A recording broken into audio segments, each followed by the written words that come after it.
এমনকি আমাদের নিজের শরীরটাও আমাদের কন্ট্রোলে নাই।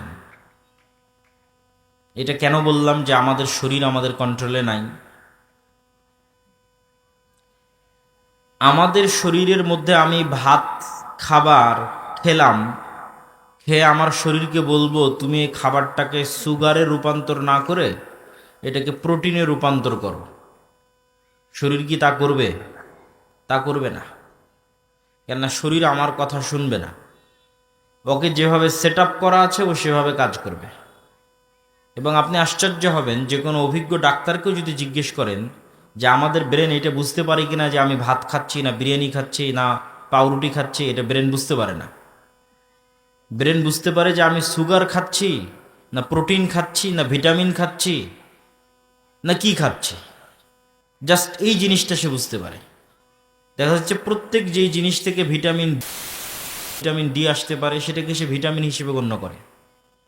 কিন্তু সেই ভিটামিন ডিটা আমি সূর্যের তাপ থেকে নিলাম না মুরগির ডিম থেকে নিলাম, এই পার্থক্যটা ব্রেন করতে পারে না। ঠিক আমি রুটি খাই আর ভাত খাই আর আপনার সুগার তৈরি হতে পারে সরাসরি চিনি খাই, সবগুলো ব্রেনের কাছে সমান, সবই চিনি। এবং যখন চিনি শক্তি উৎপাদন করে এবং প্রচুর পরিমাণে কার্যক্রম পরিচালনা করলে সে শক্তিটা শরীরের কাজে লাগে। এই শক্তিটাকে আবার বিজ্ঞানের ভাষায় বলে ক্যালোরি। একটা মানুষ যদি সারাদিন কোনো কাজ না করে এমনি বাড়িতে বসে থাকে তাহলে ওর 1700 থেকে 1800 ক্যালোরি খরচ হবে শুধু আর এই ফুসফুস লাঞ্চ হার্ট এগুলো পাম্প করতে, ব্রেন চলতে, এমনকি ঘুমিয়ে থাকলেও ক্যালোরি খরচ হবে, শক্তি ক্ষয় হবে।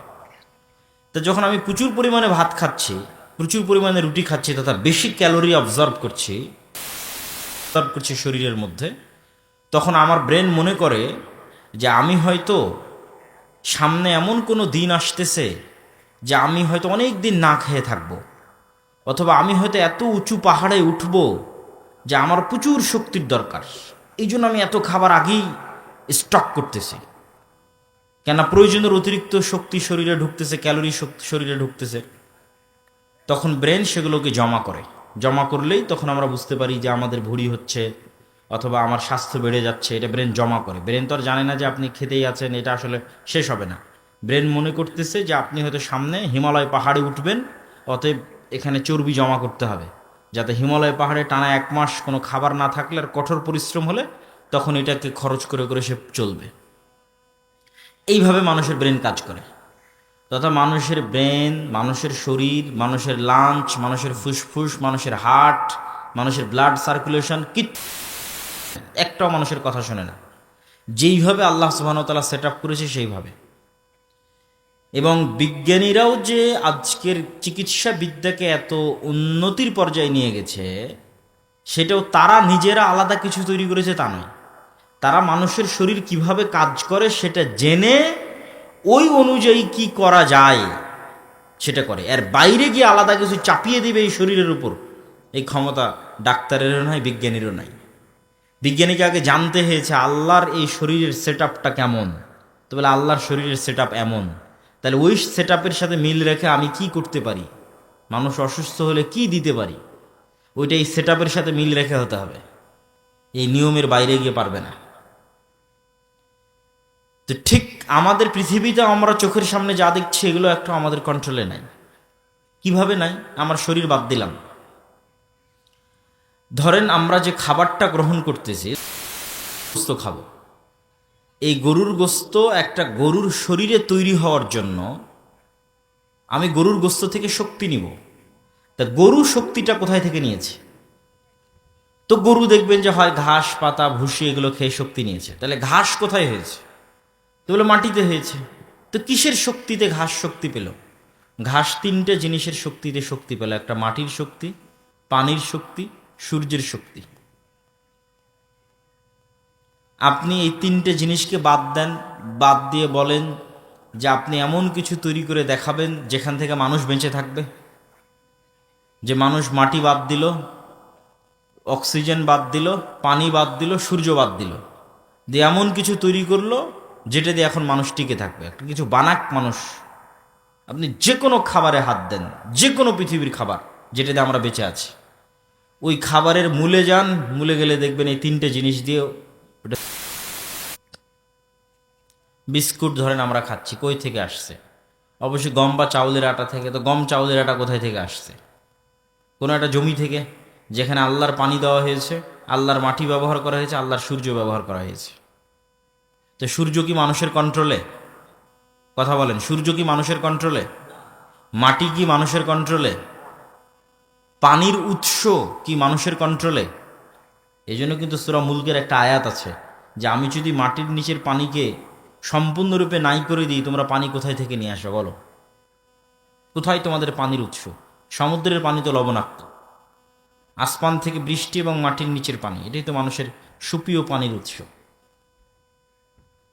সম্মানিত উপস্থিতি, তাহলে আমরা আমাদের প্রত্যেকটা ধাপে যেভাবে আমাদের জীবন পরিচালনা করছি, তার একটাও আমাদের নিয়ন্ত্রণের বাইরে, একটাও আমাদের নিয়ন্ত্রণের মধ্যে নয়। এটা কি আল্লাহ সুবহানাহু ওয়া তাআলা বলেছেন, আল্লাহু আহাদ আল্লাহুস সামাদ। আল্লাহ এমন এক সত্তা যে তিনি তো কারো মুখাপেক্ষী নন, কিন্তু বাকি সব কিছু আল্লাহর মুখাপেক্ষী। সব কিছু, মানুষ 24 ঘন্টার জন্য আল্লাহর মুখাপেক্ষী, প্রত্যেক সেকেন্ডের জন্য মানুষ আল্লাহ সুবহানাহু ওয়া তাআলার মুখাপেক্ষী। এবং এই মুখাপেক্ষিতাকেই আল্লাহ সুবহানাহু ওয়া তাআলা আর এক আয়াতে এভাবে ফুটিয়ে তুলেছেন যে মানুষকে আল্লাহ সুবহানাহু ওয়া তাআলার কাছে ফিরতে হবেই, আল্লাহ সুবহানাহু ওয়া তাআলার কাছে আত্মসমর্পণ করতে হবেই, চাইতেও না চাইতেও। এখন মানুষের স্বাধীনতা, মানুষ কি স্বেচ্ছায় আল্লাহর আনুগত্য স্বীকার করবে, না ওকে বাধ্য করবে আল্লাহর আনুগত্য স্বীকার করতে? আল্লাহর বাধ্য করা মানে, ধরেন আপনি আল্লাহকে অনুসরণ করলেন না, রাজত্বের বাইরে কি যেতে পারবেন? এই চ্যালেঞ্জও আল্লাহ কোরআনে দিয়েছে যে মানুষ এমন কোনো জায়গায় যাক যেখানে গিয়ে বলবে যে এটা আল্লাহর রাজত্বের বাইরে, এটা আল্লাহর ক্ষমতার বাইরে। আর মানুষ বলুক যে আমি চিরন্তন, মারা যাব না। তো মানুষ তো বাধ্যগত মরবেই, বাধ্যগত আল্লাহর পৃথিবীর কন্ট্রোলিং সিস্টেমের মধ্যেই আছে, তাহলে আর তো বের হওয়ার কোনো সুযোগ নাই। তাহলে সে এমন একটা সিচুয়েশনে বসবাস করতেছে যেই সিচুয়েশনে সে 100% আল্লাহর গোলাম, কিন্তু জাস্ট মনের শয়তানির কারণে আল্লাহর গোলামি করতেছে না, শুধু ইবলিসের ওয়াসওয়াসার কারণে আল্লাহর গোলামি করতেছে না। এবং আমরা আকাশের দিকে তাকালে যে বিশাল মহাশূন্য দেখি, আকাশের দিকে তাকালে আমরা যে বিশাল মহাশূন্য দেখি, এই মহাশূন্যের বিশালতার পরিমাপ করতে গিয়ে বিজ্ঞানীরা এভাবে বলেছে যে আমার চোখ, এই পোস্টারটা ধরা হয় যে আমি এখন তো দেখছি এভাবে, এখন পোস্টারটা চোখের সামনে ধরলাম, তখন এই পোস্টারের শুধু এতটুকু অংশ আমি দেখতে পাচ্ছি যখন সম্পূর্ণ চোখের সামনে নিয়ে এসেছি। আর এইদিকে কি আছে তাও দেখতে পাচ্ছি না, এদিকে কি আছে তাও দেখতে পাচ্ছি না, এই বিশাল মাঠ, আশেপাশে ডানে বামে কিচ্ছু দেখতে পাচ্ছি না।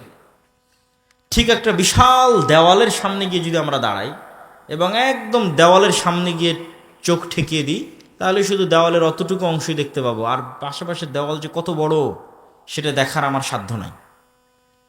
তো বিজ্ঞানীরা বলতেছে আমরা যখন মহাকাশের দিকে তাকাই, তখন ঠিক এই বিশাল দেওয়ালের সামনে দাঁড়ালে যতটুকু অংশ দেখতে পাই, মহাকাশের অতটুকু অংশ আমরা দেখতে পাই কিনা সেটাও তারা নিশ্চিত না।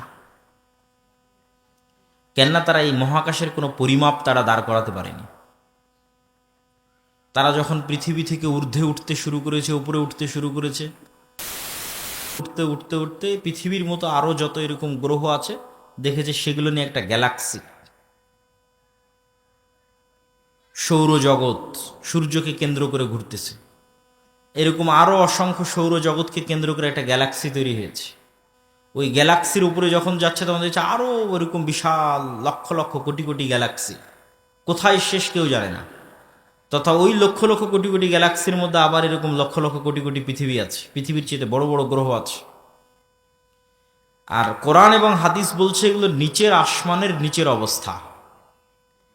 নিচের আসমানের নিচের অবস্থা যদি এই হয়, যেটা মানুষ সমাধান করতে পারছে না, মানুষের পক্ষে জানা সম্ভব হচ্ছে না, এত বৈজ্ঞানিক উন্নতি এবং ক্ষমতা শক্তি সত্ত্বেও, তাহলে প্রথম আসমান, দ্বিতীয় আসমান, তৃতীয় আসমান, চতুর্থ, পঞ্চম, ষষ্ঠ, সপ্তম, এবং প্রত্যেকটাই একটা আর একটার চেয়ে বড়। এবং রাসূল আলাইহি ওয়াসাল্লাম বলেছেন যে সপ্তম আসমানের সাথে কুরসির তুলনা, আর কুরসির সাথে আল্লাহ সুবহানাহু ওয়া তাআলার আরশের তুলনা। তুলনাটা কি? ধরেন আমি নিচের আসমানেরই এরিয়া নির্ধারণ করতে পারি না, তো এই নিচের আসমানের চাইতে দ্বিতীয় আসমান তার চেয়ে বড়, তার চেয়ে তৃতীয়, চতুর্থ, পঞ্চম, ষষ্ঠ, সপ্তম। তো সপ্তম আসমানের তুলনা দিচ্ছে কুরসির সাথে, কুরসির তুলনা দিচ্ছে আরশের সাথে। তখন রাসূল সাল্লাল্লাহু আলাইহি ওয়াসাল্লাম বলছেন বিশাল মরুভূমিতে পড়ে থাকা এক টুকরো আংটির মতো। বলেন আল্লাহু আকবার। তো আমি তো নিচের আসমানেরই পরিমাপ করতে পারি না, তাহলে আল্লাহ সুবহানাহু ওয়া তাআলার বিশালতা, মহানতা, তার শক্তি, তার সামর্থ্য, তার পাওয়ার, তার কন্ট্রোলিং ক্ষমতা, কোনো কিছুর বাইরে আমাদের যাওয়ার সক্ষমতা নাই। এই জন্য তাওআন আও কারহা, মানুষ কি স্বেচ্ছায় আল্লাহকে মেনে নিবে, না আসলে আল্লাহর অবাধ্য অবস্থা, অপমানিত অবস্থায় কিয়ামতের মাঠে উঠবে, সেটা মানুষের নিজস্ব সিদ্ধান্ত। তো আজকে একটা নির্দিষ্ট পরিবেশের কারণে আমি মানুষের অসহায়ত্বের এই বিষয়টা তুলে ধরলাম আপনাদের কাছে। এবং এই অসহায়ত্বের বর্ণনা আল্লাহ সুবহানাহু ওয়া তাআলা কোরআন মাজিদে দিয়েছেন, ইন্নাল ইনসানা খুলিকা হালুআ, নিশ্চয় আমি মানুষকে দুর্বল করে সৃষ্টি করেছি। ওয়াইজা মাসসাহু শাররু জাজুআ, মানুষকে যখন বিপদ স্পর্শ করে মানুষ হতবিহ্বল হয়ে যায়। ওয়াইজা মাসসাহুল খায়রু মানুআ, মানুষকে যখন কল্যাণ স্পর্শ করে মানুষ অহংকারী, কৃপণ হয়ে যায়। তাহলে এট এ টাইম একই সাথে মানুষের চরিত্রের উত্থান পতন আল্লাহ দেখাচ্ছে। এখনই বিপদে পড়েছে, অসুস্থ হয়েছে, অ্যাক্সিডেন্ট করেছে, তো তার চেয়ে তো অসহায় ব্যক্তি আর পৃথিবীতে কেউ নাই, তার চেয়ে হতবিহ্বল ভীত সন্ত্রস্ত ব্যক্তি পৃথিবীতে আর কেউ নাই। আর এখনই অসুস্থ হয়নি, অ্যাক্সিডেন্ট করেনি, কোটি কোটি টাকার মালিক, বিশাল, তখন তার অহংকার আর তার কৃপণতার শেষ নাই। এই মানুষের এই মজাদার স্বভাবের কথা আল্লাহ সুবহানাহু ওয়া তাআলা তুলে ধরেছেন। সম্মানিত উপস্থিতি, তো আপনাদের জন্য আজকে এই নাসিহা, উপদেশের একটি বড় উপদেশ থাকবে যে আমরা যেন আমাদের নিজেদের সৃষ্টি রহস্য, আসমান জমিনের সৃষ্টি রহস্য, এগুলো নিয়ে চিন্তা করি এবং আল্লাহ সুবহানাহু ওয়া তাআলার বিশালতা এবং মহত্ব এবং তার সামনে আমাদের দুর্বলতা এবং আমাদের অসহায়ত্বকে ফিল করি, এবং আমরা যেন স্বেচ্ছায় আল্লাহ সুবহানাহু ওয়া তাআলার সাথে সাক্ষাতের পূর্বেই যেন তার অনুসারী এবং অনুগামী হিসেবে তার সাথে সাক্ষাৎ করতে পারি। আল্লাহ আমাদের সেই তৌফিক দান করুক, বলেন আল্লাহুম্মা আমিন। এখনও আপনারা যারা মাঠে দাঁড়িয়ে আছেন অথবা আশেপাশে দাঁড়িয়ে আছেন বা আসছেন, তাদেরকে আমি প্যান্ডেলে বসার জন্য অনুরোধ করব, এবং আপনারা যারা এই অনুষ্ঠানে উপস্থিত হতে চেয়েছেন তাদেরকে মাথায় রাখতে হবে যে আমাদের অনুষ্ঠান শুরু হয়ে গেছে। প্রধান বক্তা 10টা সাড়ে 10টায় আসবে সেটা নয়, প্রধান বক্তা চলে এসেছে, উপস্থিত হয়েছে, এবং অনুষ্ঠান শেষ হয়ে যাবে দ্রুত সময়ের মধ্যে। অতএব যারা এই অনুষ্ঠানে উপস্থিত হতে চেয়েছিলেন তাদেরকে আমি উদাত্ত আহ্বান জানাবো, যতটুকু সময় আপনাদের সামনে আলোচনা করব ততটুকু সময়ে আলোচনাটা গুরুত্ব দিয়ে শুনবেন ইনশাআল্লাহ, এবং আপনাদের কাছ থেকে ভালোভাবে বিদায় নিয়ে যেতে চাই। আল্লাহ সুবহানাহু ওয়া তাআলা সেই তৌফিক দান করুক, আল্লাহুম্মা আমিন। তো মূল আলোচনায় শুরু করি। মূল আলোচনার আজকের যে বিষয়টা আপনাদের সামনে তুলে ধরতে চাই সেই বিষয়টি হচ্ছে সমাজ সংস্কারে বা রাষ্ট্র সংস্কারে আমরা আসলে কি করতে পারি এবং আমাদের কি করা উচিত এবং কিভাবে আমরা সামনে আগাতে পারি। আমরা একটা প্রজেক্ট নিয়ে দীর্ঘদিন থেকে কাজ করতেছি, সেটা হচ্ছে দাওয়া ইলাল্লাহ নামে মক্তব প্রজেক্ট, এবং আলহামদুলিল্লাহ এখন অন্তত এত যে আজ থেকে 2-3 বছর আগে যখন কোনো এলাকায় যেতাম তখন এটাও তো শুনতাম না। এখন অন্তত যেখানেই যাই না কেন এরকম 3-4 জন পাই যে বলে যে ভাই আপনাদের মক্তবের ট্রেনিং নিয়েছি, আপনাদের সিলেবাস অনুযায়ী আমার এলাকায় মক্তব চলতেছে। আর এরকম 4-5 জন 7-8 জন পাওয়া যায় যে ভাই আপনাদের সাথে মক্তব পরিচালনার জন্য কি করব, কিভাবে সামনে আগাতে হবে। এই কথাটুকু আজ থেকে 2-3 বছর আগে কিন্তু শুনতাম না। যেমন আজকে আপনার এখানে আসলাম, এখানেও এরকম 2 জন ব্যক্তির সাথে আমার সাক্ষাৎ হলো যারা আমাদের থেকে মক্তবের ট্রেনিং নিয়েছে। ট্রেনিং নেওয়া মানে এখান থেকে জামিয়া সালাফিয়াতে অন্তত 1 সপ্তাহ গিয়ে থেকেছে এবং 1 সপ্তাহ নিয়মিত ক্লাস করেছে। ক্লাস করার পর নিজে নির্ধারিত নির্দিষ্ট সিলেবাস পেয়েছি, সেই সিলেবাস নিয়ে গ্রামে এসে সেটার পড়িয়েছি। এবং এই রমাজান মাসে আমাদের ট্রেনিং প্রাপ্ত 500 মক্তব, যে সমস্ত মক্তবের শিক্ষকেরা এক সালাফিয়াতে এসে ট্রেনিং নিয়েছে, এইরকম মক্তবের সংখ্যা, ট্রেনিং প্রাপ্ত শিক্ষকের সংখ্যা 500। এই 500 মক্তবের শিক্ষককে আমরা পুরো রমজান মাসব্যাপী আরো জোরদারভাবে কাজ করার জন্য অনুরোধ এবং আহ্বান জানিয়েছিলাম, এবং তাদের জন্য রমজান শেষে ঈদের পূর্বে একটা ন্যূনতম হাদিয়ার ব্যবস্থা আমরা করেছিলাম। তো কালকে গেছিলাম হচ্ছে আপনার ইয়েতে নাচল, তারপরে আজকে আসলাম হচ্ছে আপনাদের এখানে, তো আলহামদুলিল্লাহ দুর্গাপুরে। তো নাচলও এরকম কয়েকজনের সাথে সাক্ষাৎ হলো, এখানেও সাক্ষাৎ হলো, যারা ট্রেনিং নিয়েছে, রমজান মাসব্যাপী দাওয়া ইলাল্লাহর মক্তব পড়িয়েছে এবং ঈদের পূর্বে হাদিয়াও গ্রহণ করেছে। বলেন আলহামদুলিল্লাহ। এই যে একটা ব্যাপক কার্যক্রম পরিচালিত হচ্ছে, এইটার প্রভাব একদিনে দেখা যাবে না। এটার প্রভাব এরকম না যে এখানে একটা বিশাল সম্মেলন করে দিলাম, দিয়ে দেখালাম আমার জনবল কত, আমার সাপোর্টার কত, এই প্রভাব এটাতে তৈরি করা যাবে না। এটার প্রভাব হচ্ছে সুদূর প্রসারী, দীর্ঘমেয়াদ। যে আমরা যদি এই সংখ্যাটাকে, মসজিদ ভিত্তিক এই মক্তবের সংখ্যাটাকে কল্পনা করেন যে একটা সেম সিলেবাসে ট্রেনিংপ্রাপ্ত শিক্ষকরা সারা বাংলাদেশের সব মসজিদে মক্তবে পড়াচ্ছে, এবং নির্ধারিত সময়ে বছর শুরু হচ্ছে, নির্ধারিত সময় শেষ হয়ে যাচ্ছে, ব্যাচ শেষ হলে একদল ছাত্র বের হয়ে যাচ্ছে, তাহলে দেখা যাবে যে আজ থেকে 10 বছর পর বাংলাদেশের, আমারই এরকম হতে পারে যে আজ থেকে 10 বছর পর আমি হয়তো বাংলাদেশের কোনো একটা অফিসে গেছি, একজন ব্যক্তি ডিসি হয়ে বসে আছে, যে বলতেছে যে আমি আপনার অধীনে যে মক্তব পরিচালিত হতো সেখানে আমি পড়েছিলাম। এটা হতে পারে না, পারে না? বলেন। অবশ্যই হতে পারে। এইটা হলো সুদূর প্রসারী প্রভাব, যে আপনি শুধু 2% মাদ্রাসার ছাত্রদেরকে দিন শিখিয়ে সমগ্র দেশকে পরিবর্তন করতে পারবেন না। সমগ্র দেশের যেটা মেইন স্ট্রিম, সেটা হচ্ছে 98%, তারা হচ্ছে school college, school going students করতে হবে। সেইটার একটা আমাদের প্রজেক্ট হচ্ছে দাওয়া ইলাল্লাহ, এবং আপনাদের প্রতি উদাত্ত আহ্বান থাকবে যে এইটাতে আপনারা সম্পৃক্ত হবেন। যাতায়াত খরচও দেওয়া লাগতেছে না ট্রেনিং নেওয়ার জন্য, আবার যে বইটা সিলেবাসে পড়াবেন না ছাত্রদের ওই বই কিনতে হচ্ছে না আপনাকে কিনতে হচ্ছে, সবই আমরা দিচ্ছি ফ্রি। প্রত্যেক ছাত্রের জন্য যে বইটা লাগবে সে বইটা আমরা ফ্রি দিচ্ছি। আবার আপনার টিচার ট্রেনিং নিবে, সেটাও ফ্রি দিচ্ছি। আবার আপনার টিচারকে চেষ্টা করতেছে অন্তত বছরে একবার যেন তাকে হাদিয়ে দিতে পারে, অন্তত বছরে 2 ঈদে যেন তাকে হাদিয়ে দিতে পারে। সংখ্যায় কল্পনা করেছেন 500 মক্তবের শিক্ষককে যদি আমি 2000 করেও হাদিয়ে দিই, 3000 করেও হাদিয়ে দিই, তো অন্তত 15 লক্ষ টাকা লাগবে। তো এইগুলোর ব্যবস্থা তো আর আমরা করছি না, এগুলোর ব্যবস্থা আল্লাহ সুবহানাহু ওয়া তাআলার মাধ্যমে বাংলাদেশেরই মানুষজন করতেছে। বলেন আল্লাহু আকবার। তাহলে আপনি কেন এই উদ্যোগ থেকে পিছিয়ে থাকবেন? কেন আপনার মক্তবকে যে আমি আল্লাহর সাথে সম্পৃক্ত করবেন না? দ্বিতীয় আর একটা উদ্যোগ আমরা গ্রহণ করেছি, সেটা হচ্ছে ক্ষুদ্র ঋণ, কর্জে হাসানা। এই কর্জে হাসানাটা এমন নয় যে সারা বাংলাদেশ থেকে যার ইচ্ছা সে আবেদন করলো কর্জে হাসানা নিয়ে নিল, এটা না।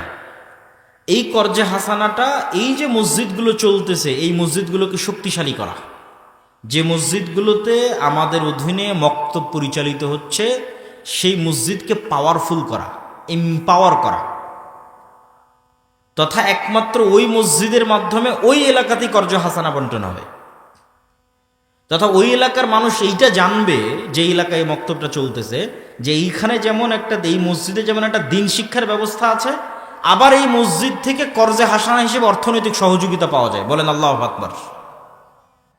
তাহলে যেই সামাজিক পাওয়ারটা পাশ্চাত্য এনজিওরা তৈরি করেছে, সেই সামাজিক ক্ষমতাটা মসজিদের কাছে চলে আসবে, মসজিদের ইমামের কাছে চলে আসবে। মসজিদের ইমামও নিজে ফিল করবে যে আমি তো তাহলে পাওয়ারফুল, আমি আমার গ্রামের একটা মানুষকে কর্জে হাসানা দিতে পারতেছি। এইটা সমাজে ইম্প্যাক্ট ফেলবে। যে আমাদের প্ল্যান হচ্ছে, আমাদের টার্গেট হচ্ছে যে একটা মসজিদের ইমাম বা একটা মসজিদের সাথে সম্পৃক্ত দায়িত্বশীল ওই এলাকার মেম্বারের চেয়ে সামাজিকভাবে পাওয়ারফুল হবে। বলেন ইনশাআল্লাহ। এটা সম্ভব না অসম্ভব? সম্ভব।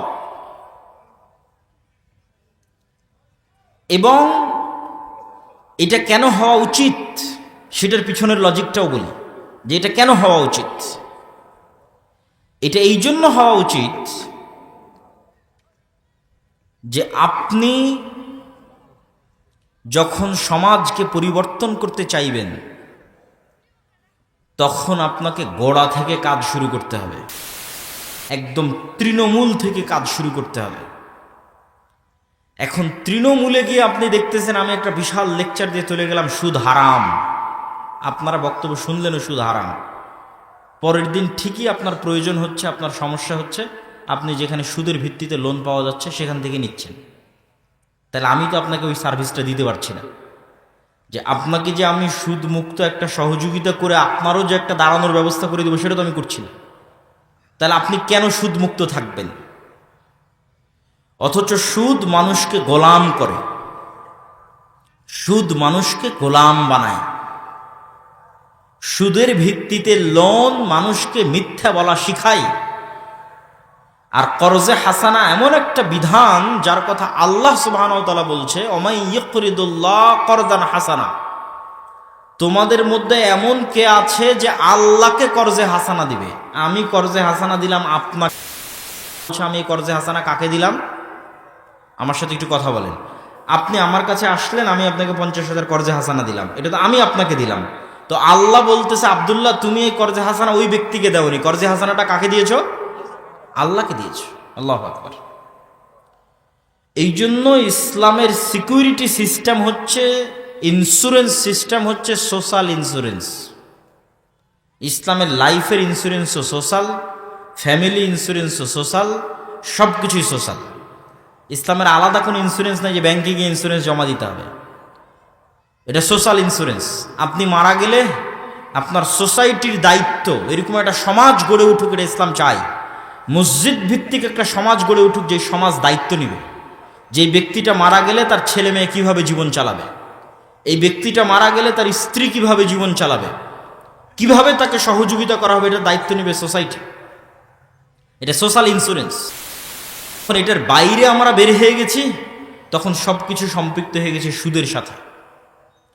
এবং আজকের ইউরোপ এবং আমেরিকায় সুদের যে ইকোসিস্টেম তৈরি হয়েছে, ইকোসিস্টেম থেকে আপনি বের হতে পারবেন না। আপনাকে বলা হচ্ছে আপনি ক্রেডিট কার্ড ব্যবহার করেন। ক্রেডিট কার্ড ব্যবহারের সিস্টেমটা কি? ধরেন 1 টাকাও নাই ক্রেডিট কার্ডে, মানে আপনি 1 টাকাও রাখেননি ক্রেডিট কার্ডে, তারপরও ব্যাংক আপনাকে বলতেছে আপনি 10,000 টাকা খরচ করতে পারবেন এই কার্ড ব্যবহার করে। আপনি 1 মাস পর ধীরে ধীরে পরিশোধ করিয়েন, বা আপনার বেতন থেকে আমরা কেটে নেব, কিন্তু সুদের সাথে কেটে নেবে। তাহলে একবার 10,000 টাকা খরচ করলেন, খরচ করার পর আপনার বেতন থেকে কেটে পরিশোধ হয়ে গেল। পরের বার ব্যাংক আপনাকে বলবে, আপনার যদি কোনো ব্যালেন্স নাও থাকে আপনার ব্যালেন্স বাড়িয়ে দিবে, বলবে এখন আপনি 50,000 টাকা খরচ করতে পারেন ক্রেডিট কার্ড। 50,000 টাকা আপনি একবার পরিশোধ করে দিলেন, এবার ব্যাংক বলবে এবার আপনি 1 লাখ টাকার ক্রেডিট কার্ড খরচ করতে পারেন। তাহলে 5 বছর থেকে আপনি ক্রেডিট কার্ড ব্যবহার করতেছেন, মানে সুদের ভিত্তিতে লোন নিচ্ছেন, আবার সুদের ভিত্তিতে পরিশোধ করতেছেন। এখন আমরা, আপনি একটা বাসা ভাড়া নিতে যাবেন, ভাই আমাকে একটা বাসা ভাড়া দাও, বলবে দেখি তোমার ক্রেডিট কার্ড। তো ক্রেডিট কার্ডে 5 বছরের লেনদেন ঠিক আছে, উইদাউট সিকিউরিটি আপনাকে বাসা দিয়ে দিবে, মানে সিকিউরিটি মানি ছাড়া বাসা দিয়ে দিবে। আর বলবেন না আমি তো সুদের লেনদেন করি না, আমি তো ক্রেডিট কার্ড রাখি না, বলে সিকিউরিটি মানি দাও। 1 দিন 1 সেকেন্ড 1 ধাপ সুদ ছাড়া ফেলতে পারবেন না। এইরকম একটা পৃথিবীতে ইকোসিস্টেম তৈরি করা হয়েছে, যেটা আমাদের দেশেও আসতেছে। এই ইকোসিস্টেমের বিরুদ্ধে আপনাকে লড়াই করতে হবে, কিন্তু আমরা লড়াইটা বানিয়ে নিয়েছি কম্প্রোমাইজিং সিস্টেম। এই কারণে লড়াইটা প্রকৃত লড়াই হয়নি। এই জন্য সুদমুক্ত কর্জে হাসানা পরিচালনা করা চ্যালেঞ্জ, কিন্তু এটাই লড়াই সুদের বিরুদ্ধে। আমরা এই দ্বিতীয় অর্থনৈতিক লড়াইটা শুরু করেছি। আর বলছিলাম কেন মসজিদকে পাওয়ারফুল করতে হবে। গত 16 বছর বাংলাদেশের গ্রাম পর্যন্ত যে পলিটিসাইজ হয়েছে তথা রাজনীতিকরণ হয়েছে গ্রাম পর্যন্ত 16 বছর, এখন সেই জায়গায় শূন্যতা বিরাজ করছে। হ্যাঁ, আমাদের গোলামির স্বভাবের কারণে আমরা আগে এক দলকে জুলুম করার সুযোগ দিতাম, এখন আর এক দলকে জুলুম করার সুযোগ দিচ্ছি, এবং চোখের সামনে দেখতেছি। আমাদেরই আশেপাশের এক জায়গায় একজন ব্যক্তি ব্যবসায়ী বিশাল পুকুর খনন করে নতুন করে মাছ আবাদ করবে। তো একটা নির্দিষ্ট রাজনৈতিক দলের নেতারা চাঁদা নেওয়ার জন্য পুকুরের কাজ বন্ধ রেখে দিয়েছে। যে এত টাকা চাঁদা দেন, দিয়ে তারপরে পুকুরের কাজ করেন। কেউ কথা বলার নাই, কেউ বাধা দেওয়ার নাই।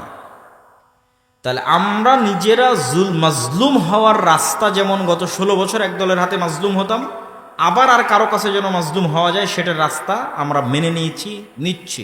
এটা হচ্ছে গোলামের স্বভাব। এই জায়গায় হচ্ছে দিতে পারে মুসলমানদের ধর্মীয় প্রতিষ্ঠানকে। শুধু সালাত, সিয়াম, হজ, জাকাতের মধ্যে সীমাবদ্ধ থাকা যাবে না।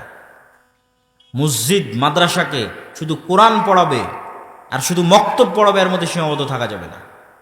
তার গ্রামে অন্তত যেই পাড়ায় মসজিদটা আছে, সেই পাড়ায় ওই মসজিদের দায়িত্বশীলকে, ইমামকে এতটুকু সামাজিক ক্ষমতা অর্জন করতে হবে যে ওই পাড়ায় যদি কারো উপর জুলম হয়, অন্তত বলতে পারবে যে এটা জুলুম হচ্ছে, করিও না।